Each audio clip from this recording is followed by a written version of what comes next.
This week we're going to look at using sockets to create a real-time application. So we'll first look at an example of sockets working, and then we'll go back and look at what sockets are and how they're implemented. So here I have my node server running, and it will be on our local host 3000. The application we're going to run here is just a very simple chat. So I'll be able to have two users going at the one time. So I'll log in my first user and I'll log in my second user. So we now have the two users both logged on to the same server at the same time. So if the first person makes a or does a chat message,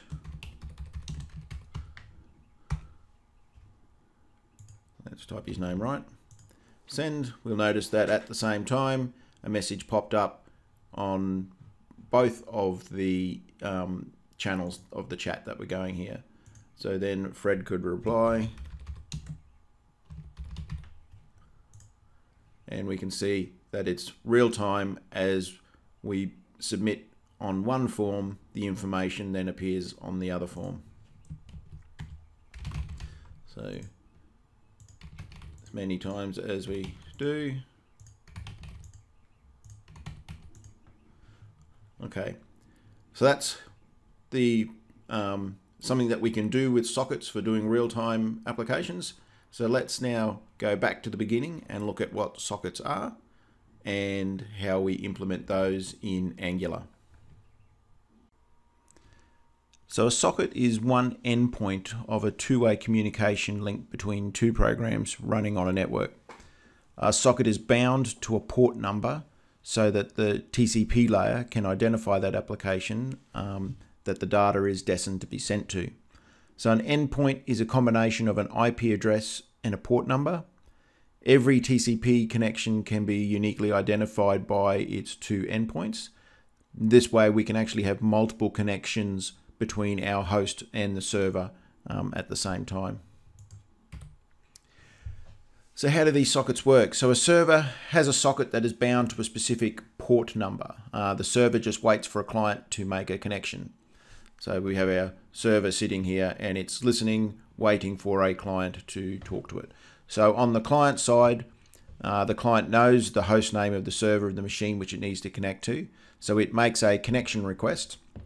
The client tries to connect to the machine on a particular port. The client also needs to identify itself to the server so that it can bind to a local port number that it will use during the connection. So this is usually all assigned by the system. So if everything goes well and the server accepts the connection, so upon acceptance, the server gets a new socket bound to the same local port and also has the remote endpoint set to the address of the client. So it will use, it needs a new socket so that it can continue to listen. So rather than having this socket here then bound up and then no other clients can connect in, it binds to a new socket to the client, and then that connection is there until the connection is cancelled. So for the library that we're going to use for doing this socket work is from socket.io. So it's a very commonly used WebSocket package for Node.js. There's a range of other startups and large companies that use it in their applications. It's an open source project and has a very lively community doing changes. And there are many examples out there on the web to look at to see how this sort of stuff is put together using socket.io. So using WebSockets. So to allow our sockets to work, we need two sides of code to get it to work. We need some code written for the server, which we'll be doing in Node.js. And we also need some code written for the client, which we'll be using Angular for to do that. So if we go back to the example that we looked at the beginning of the video here of this simple chat application working, let's go and have a look at the code that's used to create that, and we'll talk through the process. So the first part that we're going to look at is let's set up our Node.js server. So in my code here, I've just created a directory which will hold my Node server. The beginning point for that is this server.js. So have a look at that. And so here we're requiring Express, which allows us to do routing in Node. And we're also including in here, remembering we will have dependencies when we create our Node.js application. So we'll need to do a npm install Express and another npm install sockets to be able to set up those dependencies. So we've got our linking in our sockets and our Express, and just for neatness of my code, I've broken down different sections of my code into separate JS files. So all the stuff that's going to be relating to routing information is in this routes file. And for this simple application, as far as Node is concerned, there are no real extra routes. It's just the root level of the app. It's a single pager. We're not really going anywhere. Any other routing from the links that we're doing within the app is being managed by Angular rather than Node, remembering that when we do routes with Node, we're basically moving URLs or linking between different URLs. When we're doing routing in Angular, we're loading different components into the single page. The listen section is basically just we're setting up the server on a particular port to listen for connections. And the bit that we'll really be interested in is in the socket.js stuff. So here we're wanting to create a connection. If you're wanting to know what these different commands are, the io.on or socket.on or emit, there's some really good resources online. If you just do up like a sockets.js or sockets.io cheat sheets, you'll get up some good resources there on the different commands that are available and what they mean.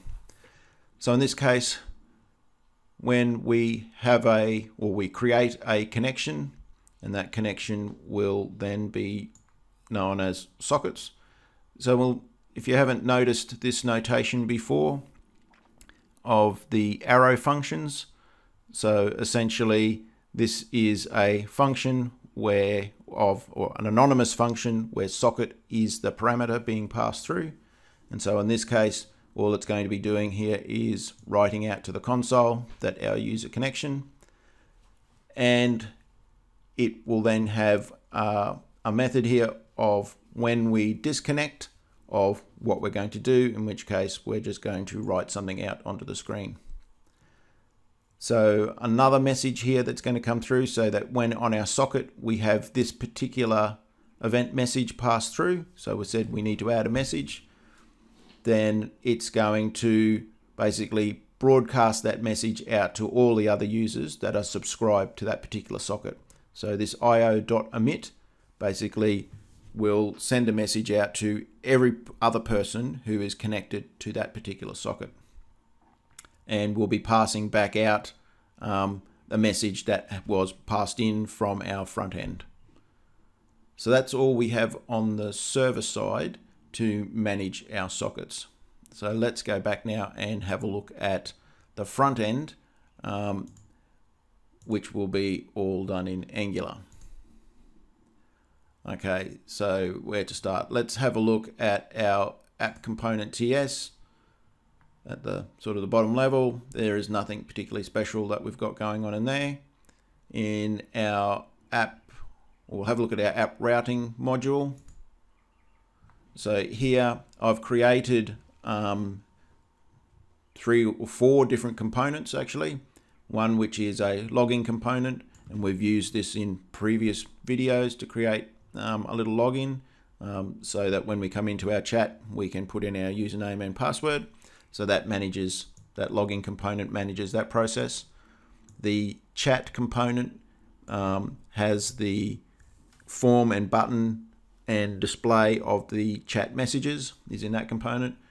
And I've just got another component here for when I can't find a page, and just using that as a default to put something.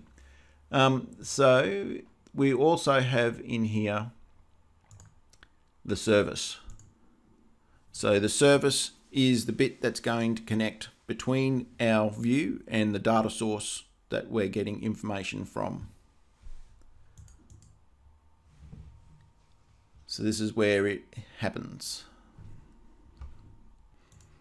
So in here we're creating essentially two methods to work with. One which is send message. So it will be passed in a message and it will emit that back out, and passing that message back out when it emits it to the back to the server. And we have a get messages. So this will be called, and what it does is it sets up an observer, or there's a new observable object. The observable is there to do asynchronous communications. So an observer is set up and a callback function is then available, and so whenever the server decides to send it information, it will be there ready to then take that information. So in here we're creating a new observable. So this observer is a JavaScript, or observer here is a JavaScript object that defines the handlers for the notification that it will receive from the server. We set up a socket, and then we listen for new message events from the server, which is what we're doing here. And so when the observer ends, so when you unsubscribe from our observable, then we will be disconnecting from that particular socket. So that's the service. Now in our chat, where we're getting into, this is the simple form that's displaying the information. So in here, I'm just looking at if we have a welcome, and we display the username if the user has logged in properly, and that username was being stored in some local storage. So if we are logged in, then I will display this logout button, but not until we're logged in. And we have a click event on that button, which will log us out.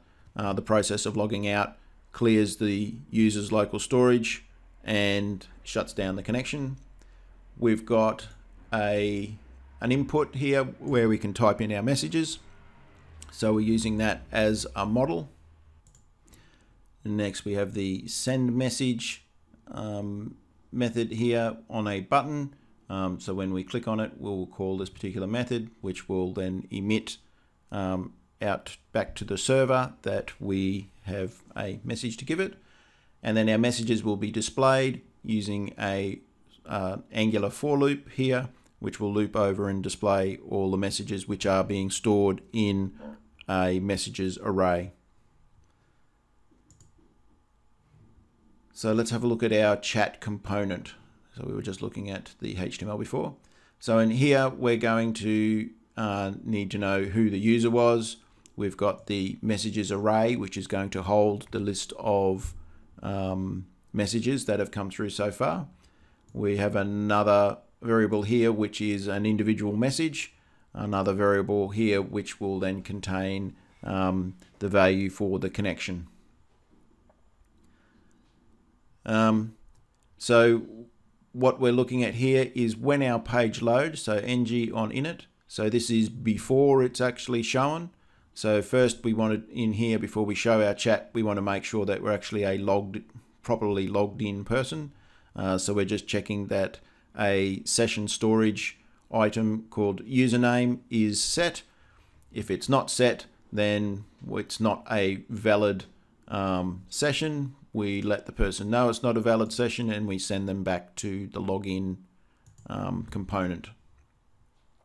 If it was a valid session, then we can grab the name from the session and assign this dot username, which we had here because it's a member of the class. And then we'll create the connection. So here we use this dot connection is equal to our socket service, which we have brought through from our service in our constructor. And we're going to call the get messages method on that, and we're going to subscribe. Now subscribe has 3 different event handlers associated with it. There's the next, an error, and a complete. The only one that's actually required is the next. So this is what's going to happen the next time that we get a message from this subscription service. And so that's what we've got here, using our arrow function notation to say that every time we get a message, so the next thing that happens, we're going to add that message onto our messages array, and we're going to clear out the input box so that it's ready for the next thing to be typed into. When we want to send a message, so this is when we have clicked on the send button, then we want to, on our service, call the send message, and we're going to pass through what the message was that was typed in the input field. And in this case, I'm also appending onto that the in brackets the name of the user, so that each user can see who's writing what. When our page is destroyed, so we leave the site or leave the particular chat, maybe go back to log in or just leave the site, is where we then unsubscribe from our connection, which then closes down the socket. We have our logout function. So here, basically, we want to remove ourselves from the session storage and move ourselves back to the login page. So in the process of going back to the login page, our onDestroy would be called, which closes the connection.